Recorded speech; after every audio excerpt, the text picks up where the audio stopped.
So how many people do we know throughout medical history or history in and of themselves who were broken individuals, and yet they took that brokenness and would never have achieved what it was that they were able to achieve, or never would have done what it was that they did had it not been that experience that they went through?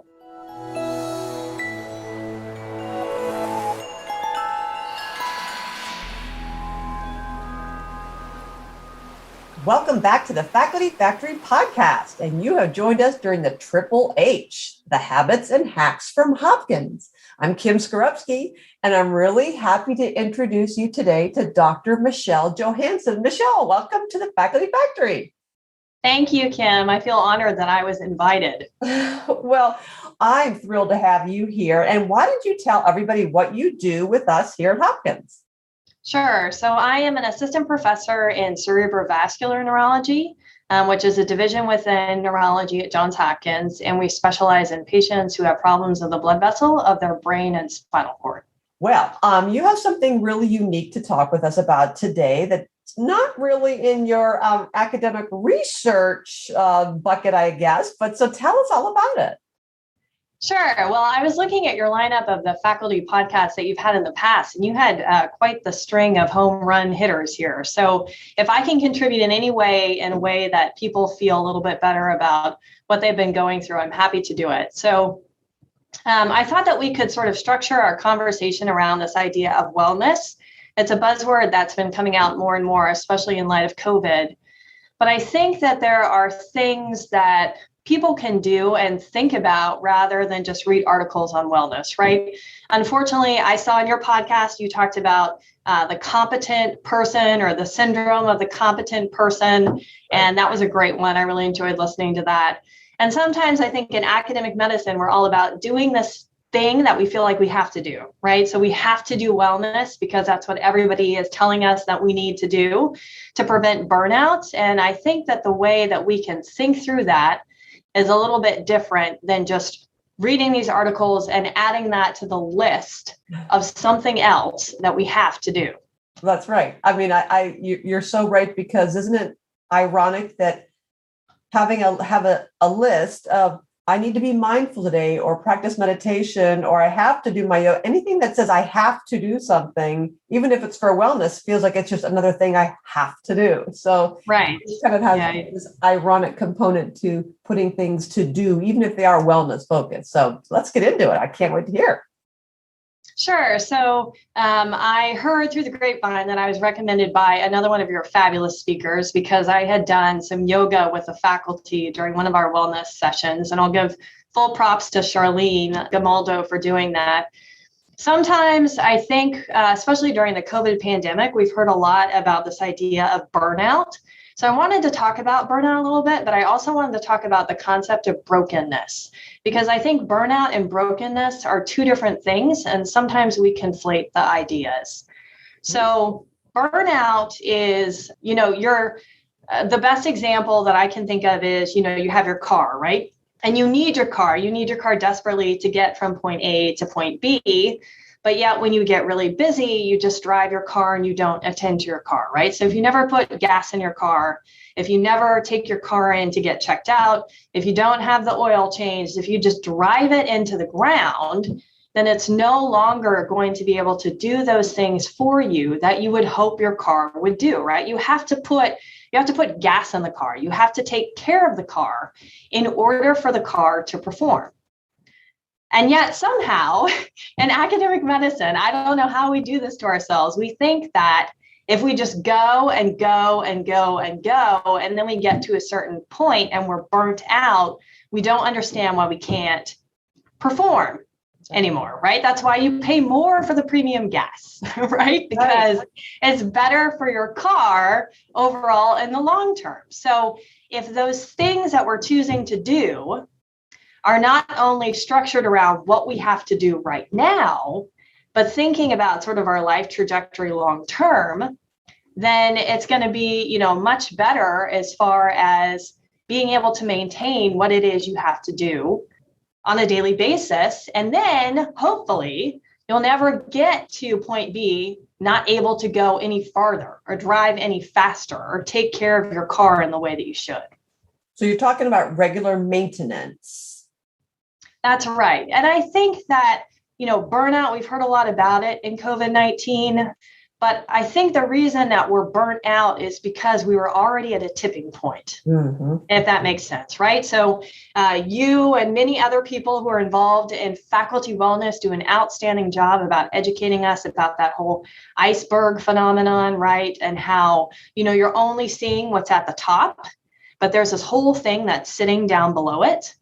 And so I think when COVID-19 happened, right, I mean, we're recording this in 2021 and everybody's worried about resurgence of Delta and all this kind of stuff.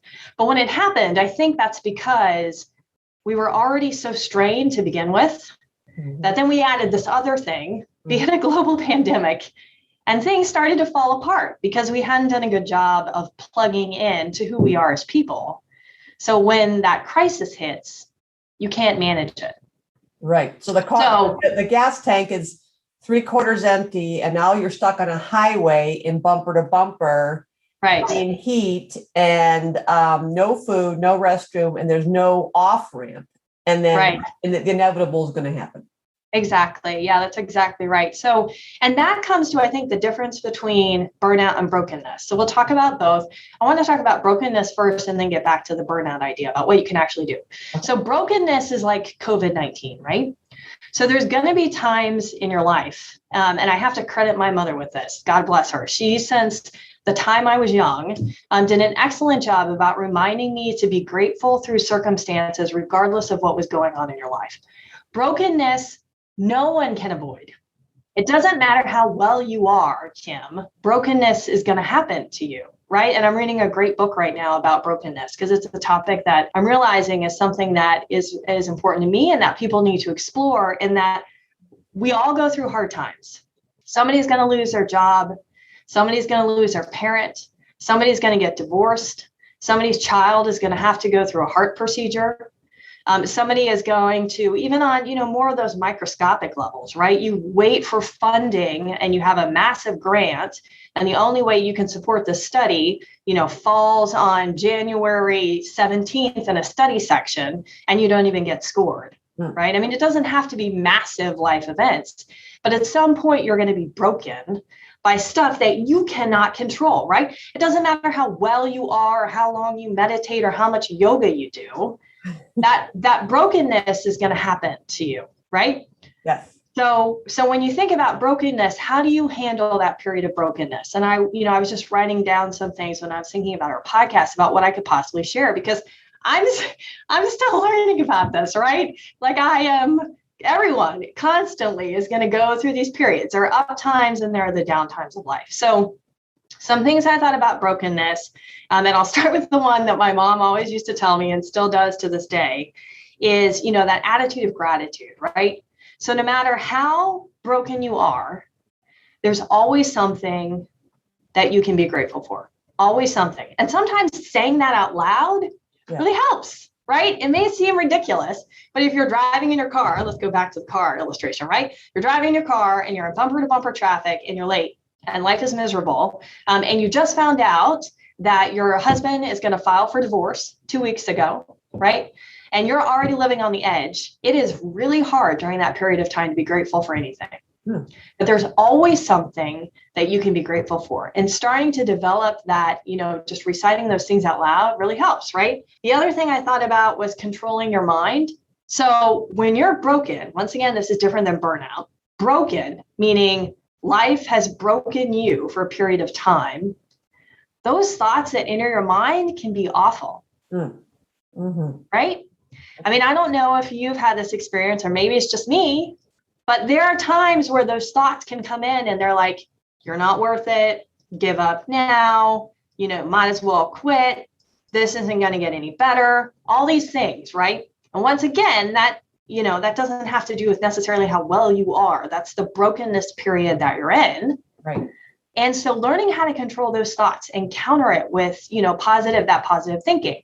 So for example, for me, my faith is really important to me, right? So one of the ways that I use to try to control my mind is reciting scripture out loud. That's what I do to try to control my mind. Everyone else is going to find what it is that they can do, whether it be with gratitude, right? An attitude of gratitude, or maybe writing a letter to someone who meant a lot to you at a period of time. And that goes to that third idea I thought of for brokenness, which is being that good neighbor. And I think for people who are in healthcare, we sort of self-selected into this, right? I mean, people who are in healthcare in general enjoy that. Why do they enjoy that so much? Why do you enjoy adding that patient on to your clinic? You don't really enjoy that, right? But you do it because you realize that by building into someone else's life, you actually are receiving something out of that. Right. Right? Of course, it's rewarding. It makes you feel like you matter. You're making a difference. You have value. Someone needs something from you. You realize that you have a purpose. Yeah. So I just want to encourage everybody who's listening to this at this point and say that if you're going through a period of brokenness, that is okay. And you cannot fix that. The only thing that you can do is control your response. That's it. So if it's COVID-19, if it's losing a loved one, if it's going through a divorce, if it's having a rebellious child, hang up the phone and say, I'm never talking to you again.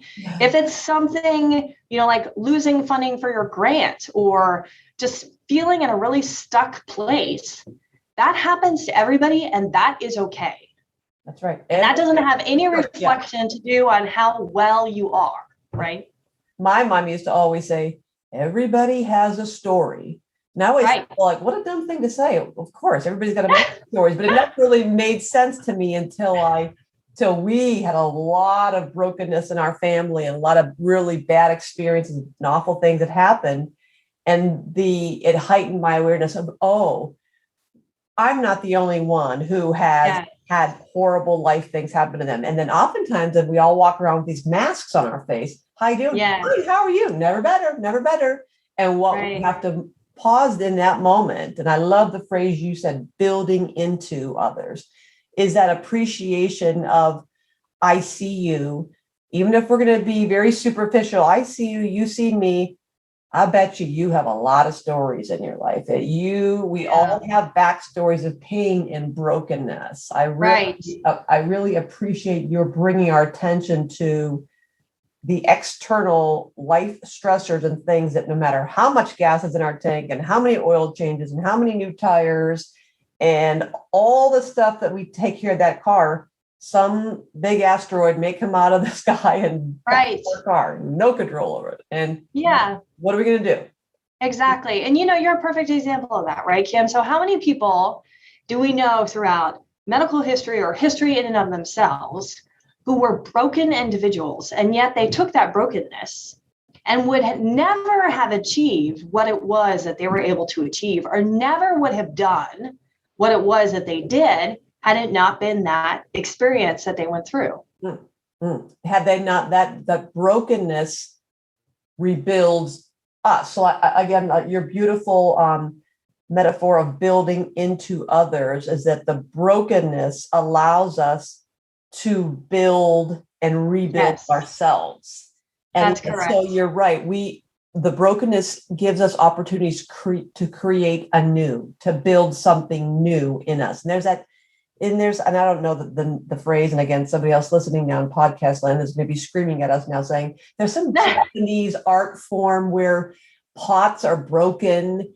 And so rather than go, darn it, and they throw it in the trash heap, they actually fill the cracks with liquid gold or some kind of a filling to amplify the crack, because the crack that is shows the beauty. So the same way of the scars that we bear physically, mentally, spiritually, emotionally are what make us beautiful and show our resilience and our strength. I love this. Right.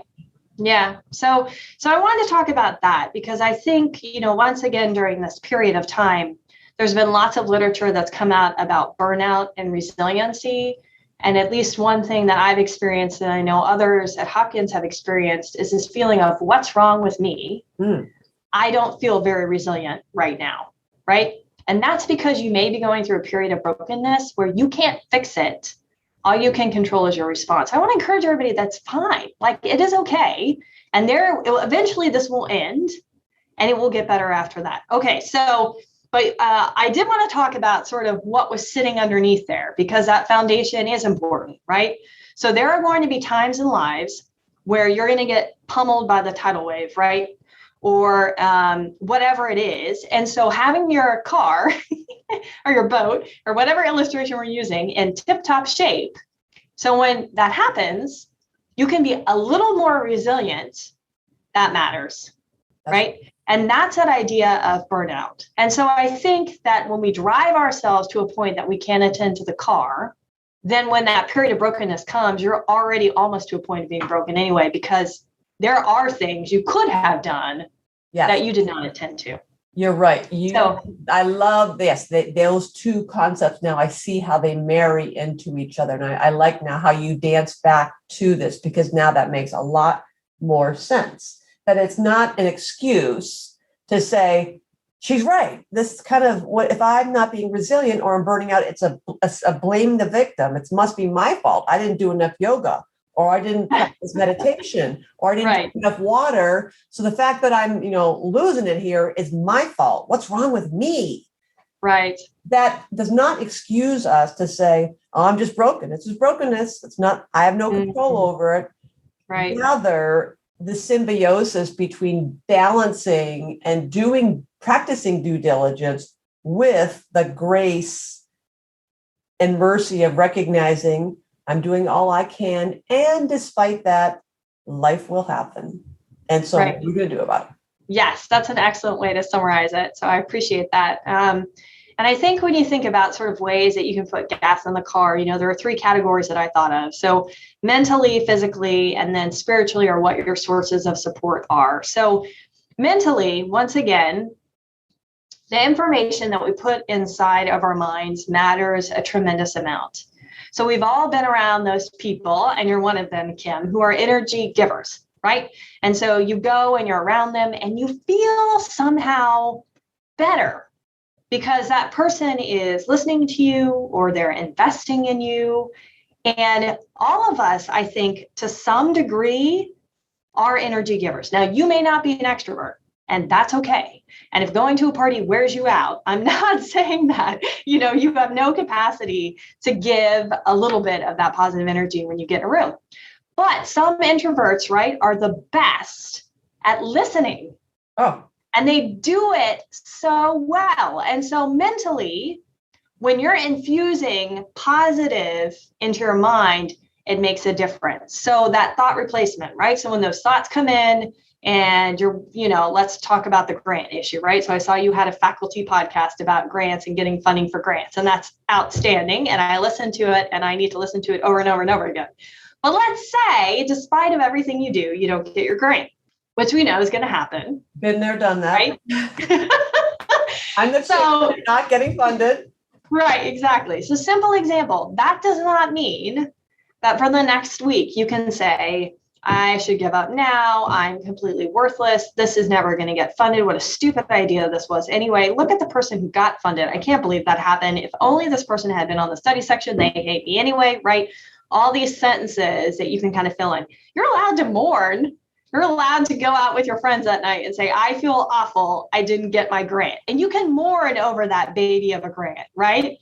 But then you've got to get over it. You have to get up. And that's that idea of resiliency. And so you start doing thought replacement, right? So one technique is you can write down all those statements. So for example, Kim, you didn't get your grant, right? So your first statement is, number 1, I feel worthless. Number 2, I can't believe I didn't get that grant. Number 3, this will never get funded. Number 4, I should give up now. Okay, so those are the things that just went through your mind, right?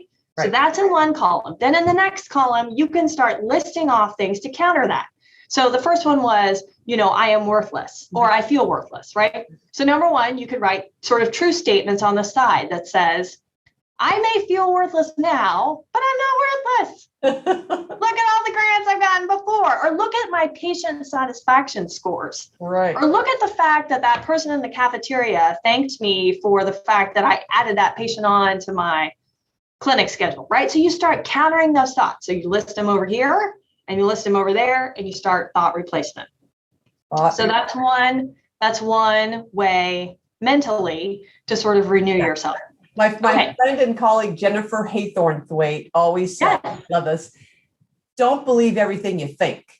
There you go. And that was another zinger when I said, what do you mean don't believe everything? My brain is thinking it. It must have some element. Nope, don't believe everything you think. We think a lot of things that may have no basis in reality. And so that's exactly that idea of noticing, as Netta Gould would say, our mindfulness instructor. She would say, as a thought enters your head, and say, oh, I notice I'm feeling that.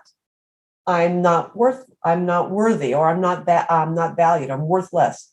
That's interesting. And kind of show it to the side and show it the back door. Oh, I noticed at the front door, Debbie Downer just showed up. I notice I'm feeling sad about not getting this paper published the first round. That's interesting. Bye, Debbie Downer, and take her right out the back door, put her in the third step over. Just you say you notice it. How interesting. That's interesting. But what you think is not necessary, is not truth. So remind yourself, just don't trust everything that comes in. Yeah, exactly. And she's obviously better at this than I am, because if that thought comes in and it's not true, I'm not even going to let it sit in there and say how interesting it is, right? Because if I do that, I start dwelling on that. So good for her. I need to go to more of her classes. But as soon as that comes in, if it's not true, you slap that down on a piece of paper and say, no, get out of here, right? Because we're so good at dwelling on the negatives and forgetting about the positive that's happened in the past, right? So back to my mom saying, be grateful for something. Right? Of course. Well, I'll get 100 positive teacher evaluations. Everybody gets this, or 100 patient evaluations. What will do? The one negative one. You'll go the one negative one and you'll fixate on that. Oh my gosh, I can't believe I got criticized. Oh my gosh. Never mind the 99 or 100 great things. That one thing will just bore into our brains. So true. So true. And it's just the way that we're built, right? It's just the way that we're built. We desire that praise. We desire that success. And so if the failure comes in, that can be amplified 100 times. So, okay, physically. So physically is also very important. And this is something, they talk about, doctors are the worst patients, but we are, man. We can counsel patients up and down and have been taught in medical school how to take social histories and find out what people do and what their social support system is like, and whether or not they exercise and what their diet looks like. And then somehow when we enter our office doors or we go home, we forget about it, right? It's like, okay, if that were my primary care doctor sitting me down and saying, you need to do these things, right? So physically is really important. Now, once again, this is not a checklist. So get rid of your checklist, right? If you have little kids at home and you can only exercise 3 times a week, when the American Heart Association, as I preach to my patients, says you need to do 30 minutes of moderate cardiovascular exercise 5 times a week, it's okay. It is okay. But the fact is that you're not giving up and you're trying and you're going to do it. We could spend a whole podcast going into all the literature about physical exercise and how great it is for you, right? It's good for your heart. I'm a brain doctor. It's good for your brain. We could talk about how, it prevents dementia and helps prevent depression, and you feel better endorphin-wise after you exercise. As far as exercise is concerned, whatever works for you, do it. So I do all of it. I do kickboxing. I do running. I love to swim because I don't love to run so much. So I don't feel guilty about all these people who are training for half marathons. God bless them, right? I run every once in a while because I still want to be able to run, not because it's my favorite thing to do. I like taking exercise classes. I like doing cycling. I like doing my own thing. I enjoy lifting heavy weight. I also love yoga. Right? So all these things, that's the kind of person that I am. I can't do the same thing every day. That's what makes me happy. If you can't stand yoga and sitting still drives you crazy, that's okay. Yeah. Right? There are other ways to manifest physically to make yourself feel better. And it will. We know biologically that exercise will make you feel better. So for example, funny story, for this neurology wellness seminar that Charlene had put together, she asked whether or not I would be willing to lead yoga. And I said, okay, sure, here we go. It was one of the most fun things ever. And there were so many people who did it who had never done yoga before. We kept the flow really simple, but it led to laughter, right? It led to a good time. It led to seeing your work colleagues in clothes you never saw them in before, right? I mean, these things are just examples of how some sort of physical manifestation of taking a break is important. And so working that into your lifestyle, making it a habit is so important. And I know you feel the same way about this too. Just moving your body. I'm right on target with you. And I can't help but remember Panagis Galiatsatos out of Bayview. When his wife had a baby, he used to be a 30-minute a day exerciser at the gym. Did he say 30 or an hour? Now it's forgetting. It's about 7 years ago now. When his wife had a baby, he said, I can't go to the gym anymore with a newborn at home. So Sure. what he would do is he'd break his workouts into 10-minute segments. He made his Fitbit or his watch or some gadget beep at him, and every 10-minute or for 10-minute segments at certain times of day, and he would do something. He would be running up and down staircases at the hospital, doing 20 burpees, 20 push-ups, Right. jumping jacks, just something for 10 minutes, just 10 minutes. Right. And he did that 3 times a day. And he's like, so I'm not at the gym doing 30-minute all out, but I'm doing at least 10 minutes 3 Right. times a day. And so that kind of a revelation kind of counters that another kind of faulty thinking of it's all or nothing. If I can't do an hour at the gym, why bother do 10 minutes? Well, 10 minutes is certainly better than nothing. Right. Get your kids involved and during commercial breaks or exactly. at the gym, squats or, bench pressing baby. So yes, we all do lots of ways. And you're right. After 5 minutes, even 5 minutes, you feel good. And it becomes really edifying and reassuring. You feel good about yourself, and it just really motivates you to do more. So I'm with you. Yeah. And your point, Kim, about breaking it down into small steps is an excellent one, right? So if you've never done yoga, you don't sign up for the Power Yoga Heat class for an hour and a half, right? Or if you have a horrible habit of eating a bowl of Fruit Loops every morning, that doesn't mean that you suddenly cut out Fruit Loops, right? I talk to my patients about setting SMART goals, right? So goals that are specific, measurable, attainable, realistic, and have a time component to them. So when we're going to set dietary goals, for example, I saw a gentleman in clinic last week who ate very healthy meals, but was a horrible snacker. Horrible. And he just did it, he had a job where he had to drive a truck and he was in, on the road a lot. And he said, okay, I'm just going to give up Dorito chips. And I'm like, well, that's impossible. Nobody can do that. Right. So you're going to say, how many days a week are you going to allow yourself to have that? Okay. So you start small, attainable little goals. And then you start building on that. And it makes you feel better. And yet as doctors, so readily easy, right? I get convicted every time I have my stroke follow-up clinic, right? Because I'm preaching at these people on the Mediterranean diet, right? And then I get exhausted and I'm on call and I eat the bag of Doritos, right? So there's a flow in life. You have to be aware of that, but it's what you do the majority of the time to keep the gas in the car, right? And to keep it well maintained. So when that period of brokenness comes, you're not completely broken. You're going through a period of time and you can hang on until the brokenness lets up, which it will eventually. That's right. So, and then the third and final thing I would say are the spiritual side of you are the sources of support. So in medical school, we get taught how to ask people these things because it matters to patients. It matters to patients if you know me as a human being, if you recognize that my faith is really important to me. It matters that you know what I used to do, even if I'm retired, right? It matters that you know that I'm taking care of my husband who has cancer. So that's why I'm not taking care of myself, right?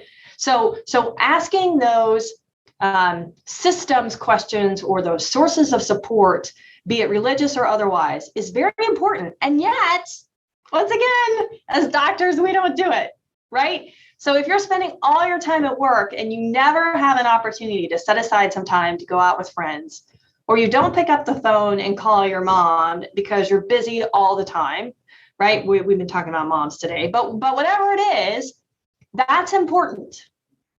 That's important. And so having that network, which you're so good at, Kim, you could give the whole podcast on building the network, right? And finding tools to help you. Why do you find these tools to help you? It's to make time to do the things that are important for you, right?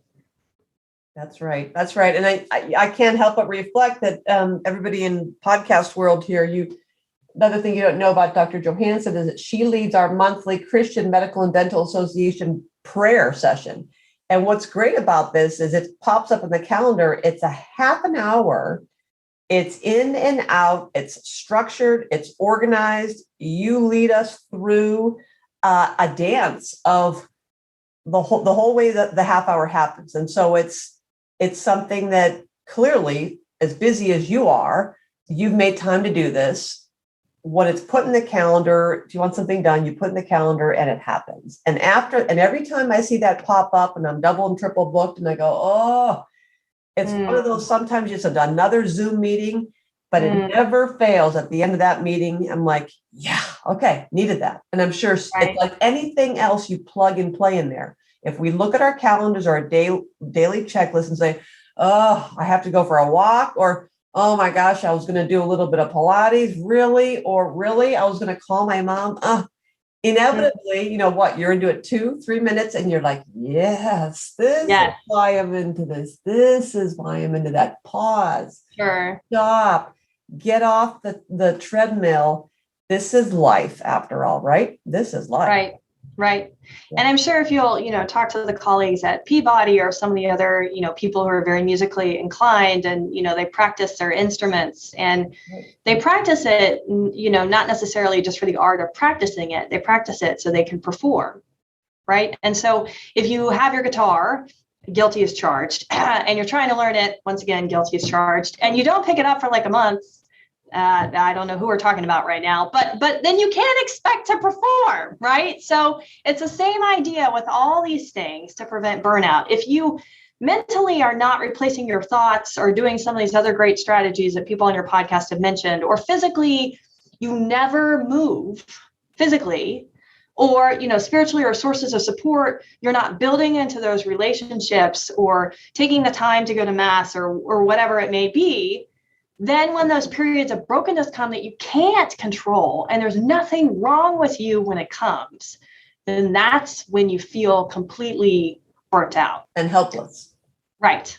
Yeah. And so that's the kind of the yin and the yang of this, right? So there are things that you can do, but I know people who are going to be listening to this podcast. And so I just want to offer encouragement to say, find what works for you. There's no magic solution here.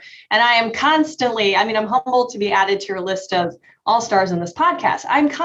There are things that I may do well, but there are a lot of things that I don't do very well. And so you find what it is that's very rewarding to you. You keep doing that. And then there are these other areas that you work on simultaneously, right, to make yourself a little bit better.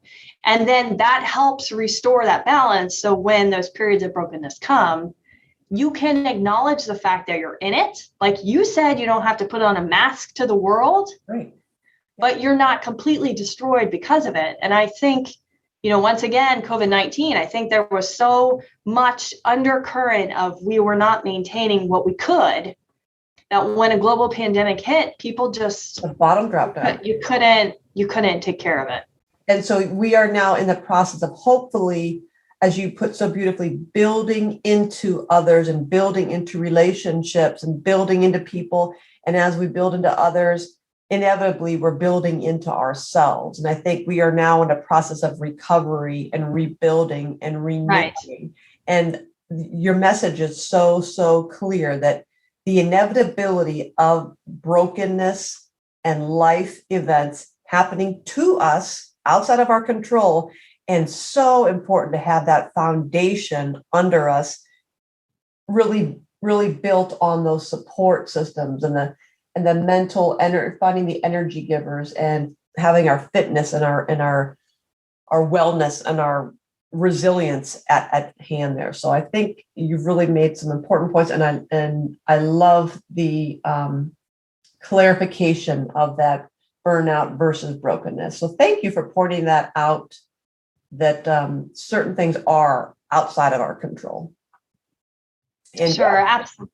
And yes, even because it's outside of our control, as your mom would say, being grateful for the things that we do have, that we heard all through COVID of those silver lining things. Exactly. That's on the one side. Let's list all the awful things that we're dealing with and our faculty are dealing with and our personal lives are dealing with. And on the other side of that piece of paper, look at some of the silver linings. Look at all the bread that was baked, right. All the relationships that were renewed and restored. And exactly, right. Yes. And if you're taking those small steps to do whatever you can do to make yourself well, then when the periods of brokenness come, you can emerge from that with more perspective. You can emerge from that a little bit wiser. And then that's that people are drawn to you as that energy giver, right? Because you have that experience that then you can take forward. So this is all just about, doing whatever it is that you can do to help the person next to you, obviously, as you keep saying. And that comes from spending just a little bit of time making sure your car is running well, which is something that's hard for all of us to do. Oh, my goodness. This has just been so, so important, Michelle. Everybody out there, I hope you have learned as much as I have and really appreciate this. I think I'm going to leave the final word to Michelle, but I do want to keep echoing this phrase that I've written down here.